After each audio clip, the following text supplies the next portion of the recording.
cabina de su líder antes de mediodía. Aterrizaba en Yonkins a eso de las 2:30. Si uno iba hacia el oeste a la debida velocidad, contaba a Ricky, el día parecía durar una eternidad. Dormía una siesta de 2 horas. Pasaba 1 hora más con su capataz y media con su secretaria. Después de la cena iba a pasar 1 hora y media en la rueda roja. Siempre llegaba solo.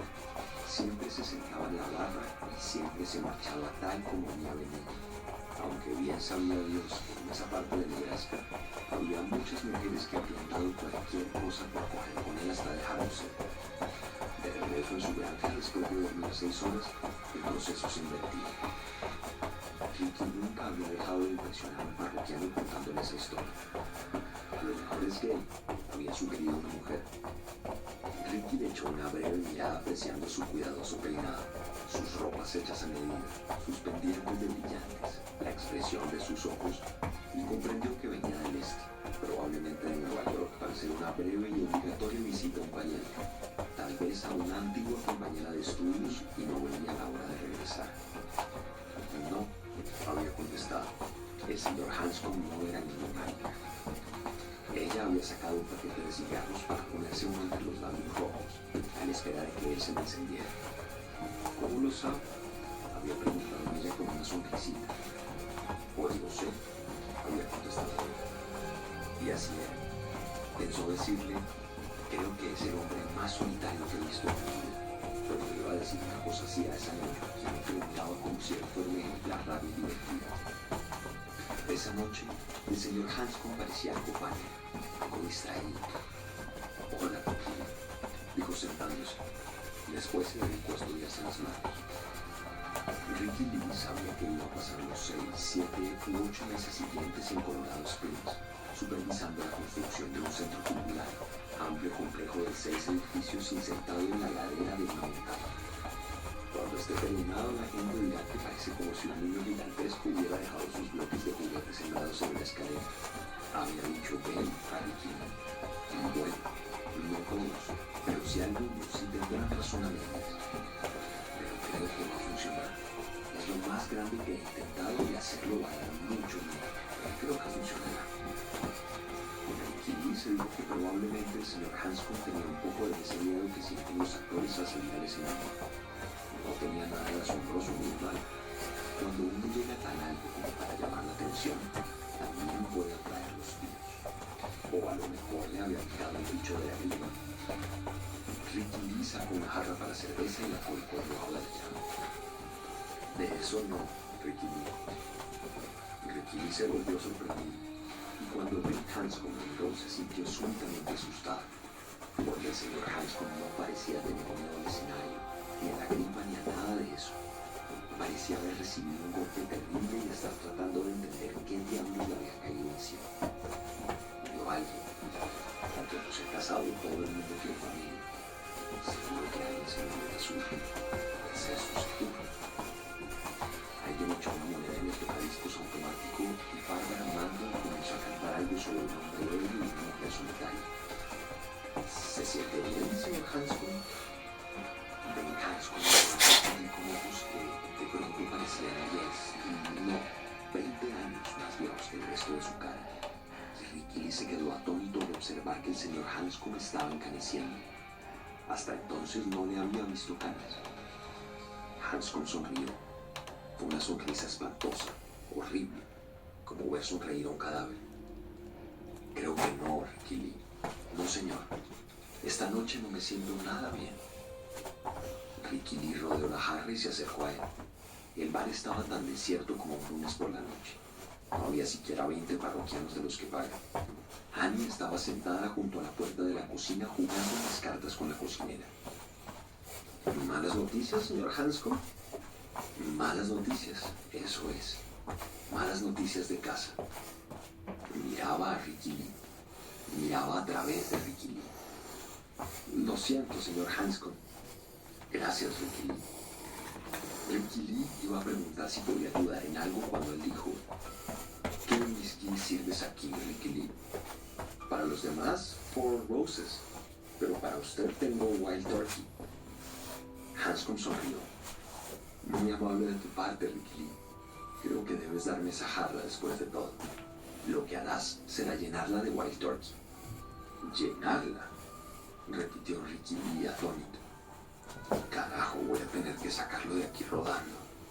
O llamar a una ambulancia, pensó. Esta noche no, dijo Hanscom. No lo creo. Ricky Lee miró al señor Hanscom a los ojos para ver si bromeaba. Le llevó menos de un segundo comprobar que no. Así que sacó la jarra del bar y la botella de Wild Turkey de la estantería. Contempló el gorboteo del líquido, fascinado a pesar suyo. Ricky Lee decidió que el señor Hanscom tenía, después de todo, bastante de texano. Nunca en su vida había servido ni volvería a servir semejante medida de whisky. Nada de ambulancias.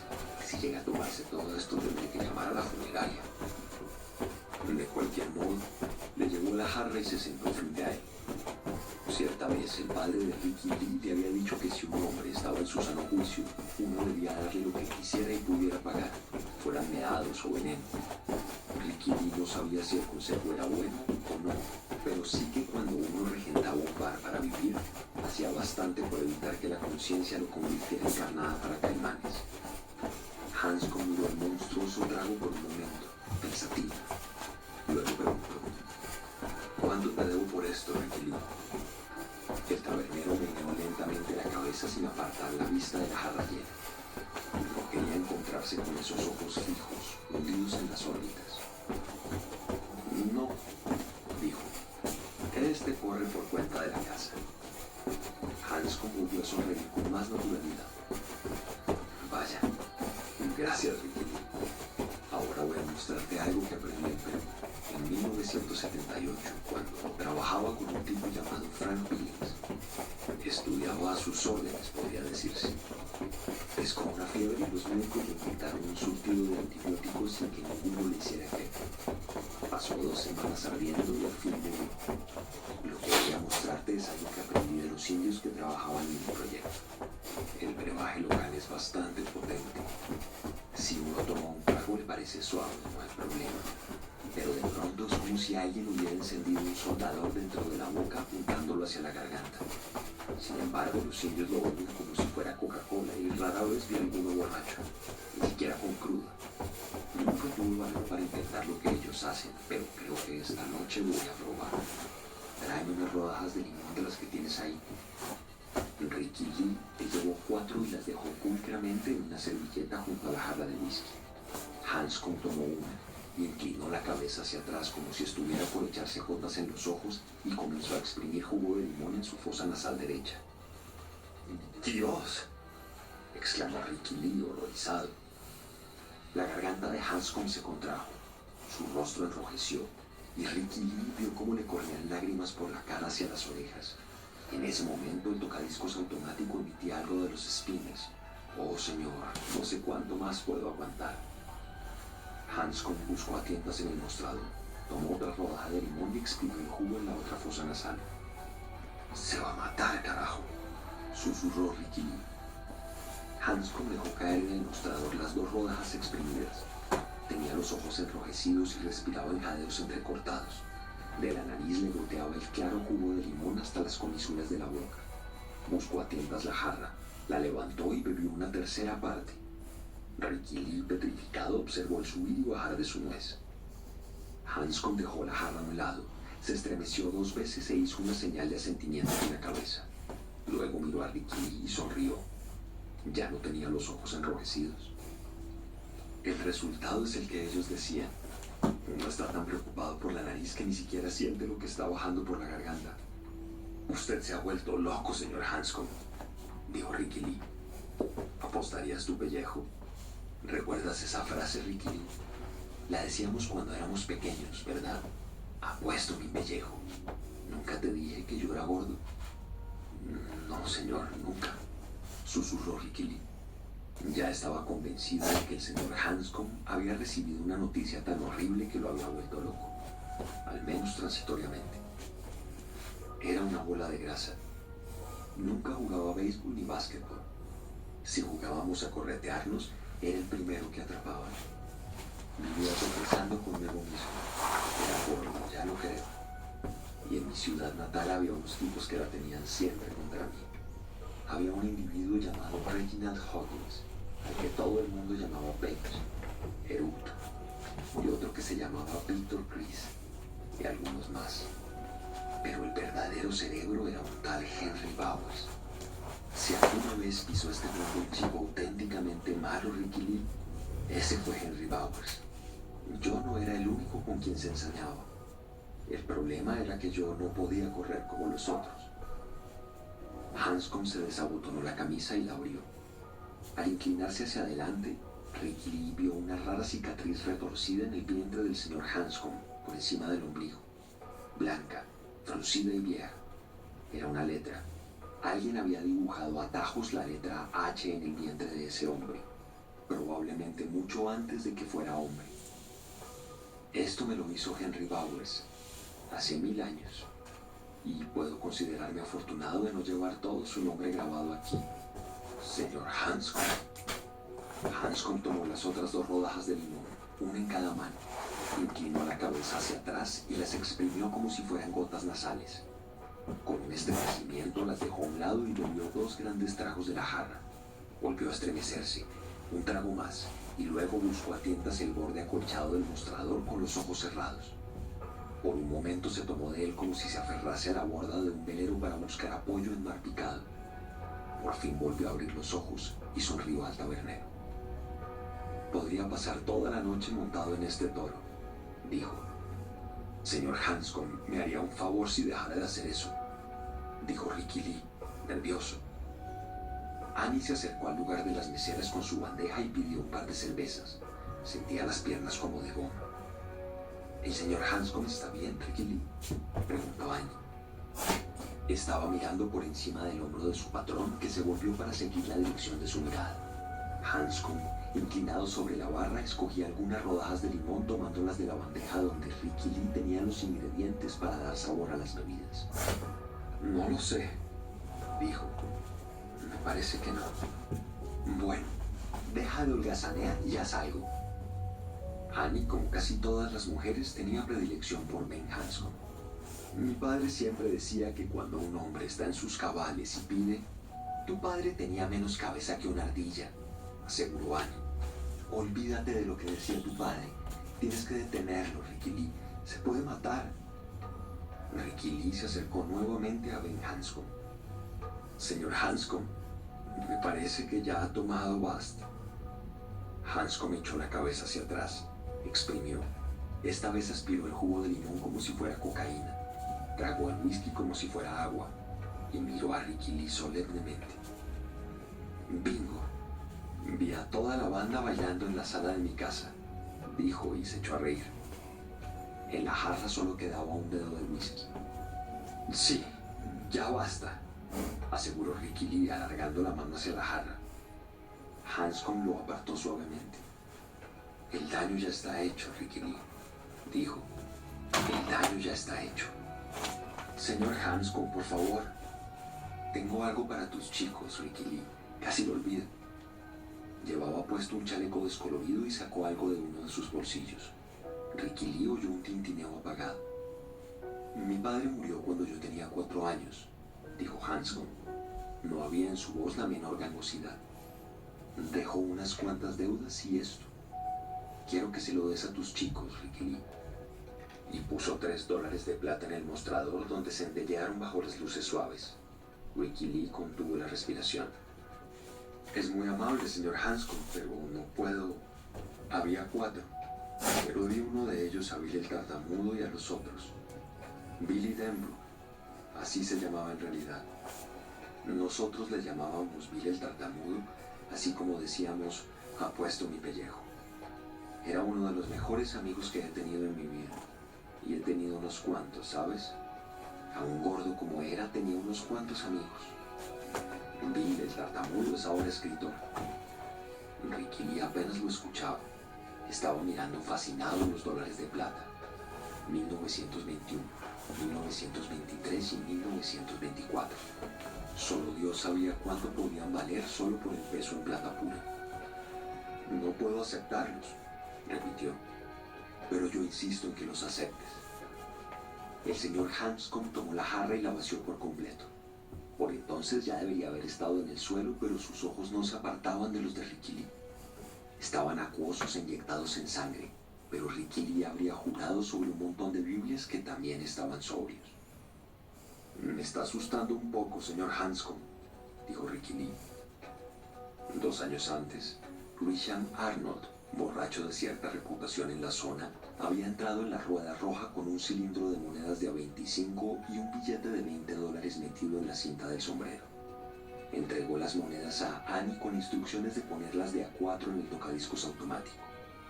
Luego puso los $20 en el mostrador e indicó a Ricky Lee que sirviera una copa a todos los presentes.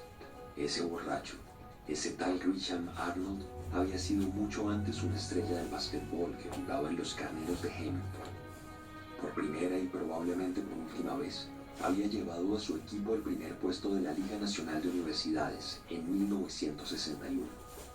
Ante el joven parecía abrirse un futuro casi sin límites, pero había abandonado la carrera en el primer semestre, víctima de la bebida, las drogas y las fiestas interminables. Volvió a su casa, destrozó el convertible amarillo que sus padres le habían regalado al terminar la preparatoria y consiguió trabajo como jefe de vendedores en el negocio de su padre, que era representante de John Deere. Pasaron 5 años. El padre no se decidía a despedirlo, de modo que acabó por vender el negocio y se retiró a Arizona, perseguido y envejecido antes de tiempo por la inexplicable y al parecer irreversible degeneración de su hijo.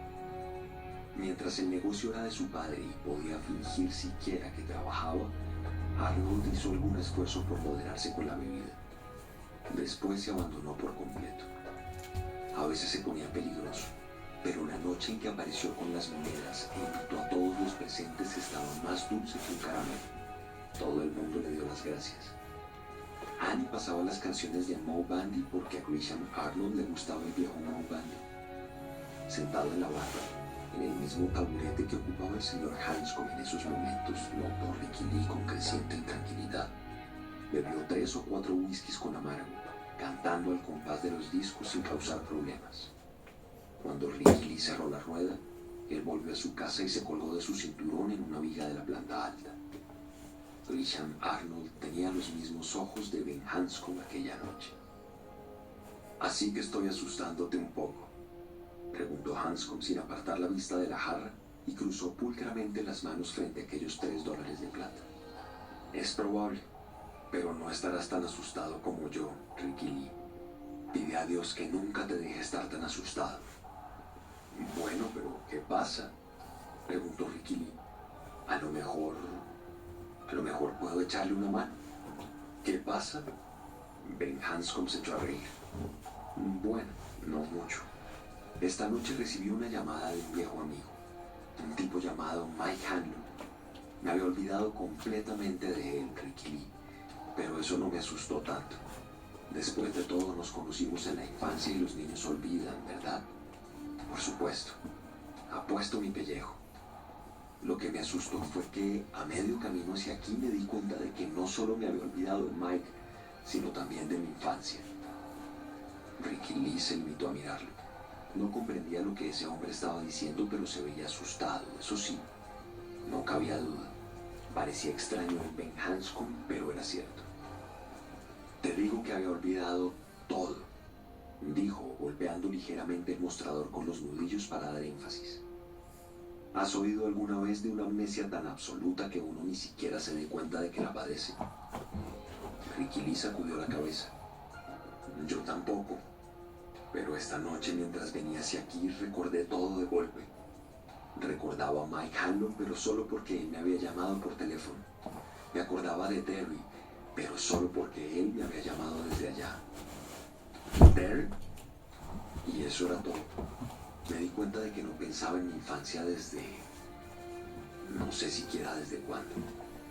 Y entonces, justo en ese momento, todo volvió en un torrente. Como lo que hicimos con el $4 de plata, por ejemplo. ¿Qué hicieron con él, señor Hanscom?». El ingeniero consultó su reloj y de pronto se levantó. Se tambaleó apenas. Eso fue todo. «No puedo permitir que se me escape el tiempo», dijo. «Esta noche tengo que volar». Ricky Lee puso expresión de alarma. Hanscom se echó a reír. No seré yo quien pilote el avión. Esta vez no. Voy con United Airlines, Ricky Lee. Ah, seguramente se le vio el alivio en la cara, pero no importaba. ¿A dónde va? Hanscom aún tenía la camisa abierta. Observó pensativamente las líneas blancas, melladas de la vieja cicatriz y comenzó a abotonarse la camisa. ¿No te lo dije, Ricky Lee? A casa. Vuelvo a casa. Da esos dólares a tus chicos. Echó a andar hacia la puerta. Algo en su modo de caminar, hasta en la manera de tirarse de los pantalones, aterrorizó a Ricky Lee. De pronto se parecía tanto al difunto y poco llorado Grisham Arnold que era como ver a un fantasma. «¡Señor Hanscom!», gritó alarmado. Hanscom se volvió. Ricky Lee retrocedió un paso. Su trasero chocó contra la estantería. Las copas tintinearon brevemente y las botellas se entrechocaron. Había dado ese paso atrás porque de pronto tenía la seguridad de que Ben Hanscom estaba muerto. Sí, Ben Hanscom yacía muerto en algún lugar, en una zanja, en un desván, tal vez en un armario con el cinturón alrededor del cuello y las punteras de sus costosas botas colgando a 5 centímetros del suelo. Esa cosa que estaba allí junto al tocadiscos automático mirándolo con fijeza era un espectro. Fue solo un momento, pero bastó para cubrirle el acelerado corazón con una capa de hielo. Estaba seguro de ver las sillas y las mesas a través de ese hombre. ¿Qué pasa, Ricky Lee? No, nada. Ben Hanscom miraba a Ricky Lee con los ojos bordeados por 2 medialunas púrpuras. Sus mejillas ardían. Tenía la nariz roja e irritada. Nada, susurró Ricky Lee otra vez. Pero no podía apartar la vista de aquella cara. La cara de un hombre que ha muerto hundido en el pecado y se yergue ante la humeante puerta del infierno. Yo era gordo y éramos pobres, dijo Ben Hanscom. Ahora me acuerdo. Y recuerdo que alguien, una niña llamada Beverly o Bill el tartamudo, me salvó la vida con $1 de plata. Me vuelvo loco de miedo por lo que pueda seguir recordando esta noche. Pero no importa lo asustado que pueda estar, porque de todos modos volverá. Todo está allí, como una gran burbuja que crece en mi mente. Y voy igual, porque todo lo que he conseguido, lo que ahora tengo, se debe de algún modo a lo que hicimos entonces. Y en este mundo hay que pagar lo que se recibe. Tal vez por eso Dios nos hizo niños, para empezar cerca del suelo. Él sabe que uno debe caerse muchas veces y sangrar mucho antes de aprender esa simple lección. Se paga por lo que se recibe, se posee lo que se paga, y tarde o temprano lo que se posee vuelve a uno. Volverá este fin de semana, ¿verdad?, preguntó Ricky Lee con los labios entumecidos. En su creciente aflicción, solo eso le servía de apoyo. Volverá este fin de semana como siempre, ¿eh? No lo sé, dijo Hanscom con una sonrisa horrible. Esta vez estaré mucho más lejos que Londres, Ricky Lee. Señor Hanscom, da esas monedas de plata a tus chicos, repitió, y se escurrió hacia la noche. ¿Qué diablos pasa?, preguntó Annie, pero Ricky Lee no le hizo caso. Levantó la tabla divisoria de la barra y corrió una de las ventanas que daban al estacionamiento. Vio que se encendían los faros del Caddy de Hanscom. Oyó el ronroneo del motor. El coche salió del estacionamiento levantando tras de sí una estela de polvo.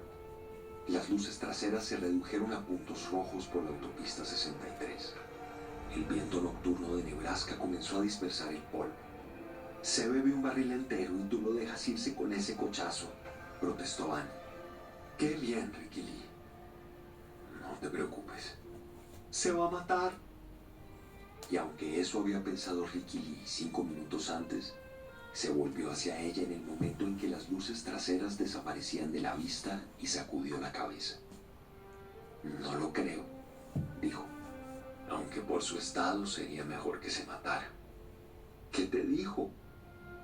Él meneó la cabeza. Todo estaba confuso en su mente y la suma total carecía de significado. No tiene importancia, pero no creo que volvamos a ver a ese hombre. Nunca más. 4. Eddie Kaspbrak toma su medicamento. Si uno quiere saber todo cuanto puede saberse del estadounidense de clase media, hombre o mujer, al acercarse al final de este milenio, basta con echar un vistazo a su botiquín. Al menos eso se ha dicho. Pero por Dios, echemos un vistazo al que Eddie Kaspbrak está abriendo después de apartar misericordiosamente su cara blanca y sus grandes ojos fijos. En el estante superior hay Anacin, Excedrin, Excedrin PM, Contact, Gelusil, Tylenol y un gran frasco azul de Vicks. Hay una botella de Vivarin, otra de Cerutan y dos de leche de magnesia Philips. La común, que tiene gusto a gis líquido, y el nuevo sabor a menta, que tiene gusto a gis líquido con sabor a menta. Hay un frasco de Rolaids conviviendo amistosamente con un gran frasco de Toms. Los Toms están junto a un frasco de tabletas Diet con sabor a naranja. Los tres parecen un terceto de extrañas alcancías llenas de pastillas en lugar de monedas. En el segundo estante, las vitaminas. Allí tenemos la E, la C con escaramujo. Hay B simple, complejo B y B12. Hay L-lysine, que sirve, se supone, para esos molestos problemas de la piel. Y lecitina, que sirve para ese molesto colesterol acumulado dentro y alrededor del gran músculo. Hay hierro, calcio y aceite de hígado de bacalao. Hay Maidec múltiples, Centrum múltiples y en la cima del botiquín, solitaria, una enorme botella de Geritol, por las dudas. Si avanzamos hasta el tercer estante de Eddie, encontraremos la florinata de los medicamentos comerciales. Exlax, las pastillas de Carter, son para que Eddie Kaspbrak no sufra de estreñimiento. A poca distancia, Pepto-Bismol y Streptocarbocaftazol, por si la evacuación es demasiado abundante o dolorosa. También unos hisopos en frasco con tapa de rosca, para mantener todo higienizado una vez se ha cumplido la defecación. Hay fórmula 44 para la tos, Deistán para los resfriados y un gran frasco de aceite de castor. Una latita de Sucrets por si a Eddie le duele la garganta y un cuarteto de enjuagues bucales. Chloraseptic, Cepacol, Cepestal e inhalador y por supuesto el viejo Listerine imitado con frecuencia pero jamás igualado. Vicin y Murin para los ojos. Quadiderm y Neosporin para la piel. Segunda línea de defensa por si el L-lysine no responde a las expectativas. Y algunas cápsulas de tetraciclina. Y a un lado, arracimados como amargos conspiradores, hay 3 frascos de champú de brea. El estante inferior está casi vacío, pero las cosas que hay allí son realmente serias. Con esto se puede volar al espacio, sí. Con esto se puede volar más alto que el jet de Bryn Hanscom y estrellarse con más fuerza que el de Thurman Monson. Allí hay Valium, Percodan, Elavil y Darwin Compound. También hay otra caja de Sucrets, pero sin Sucrets. Si la abrimos, encontraremos en ella 6 Quills. Eddie Kaspbrak creía en el lema de los Boy Scouts. Entró en el baño balanceando un bolso azul.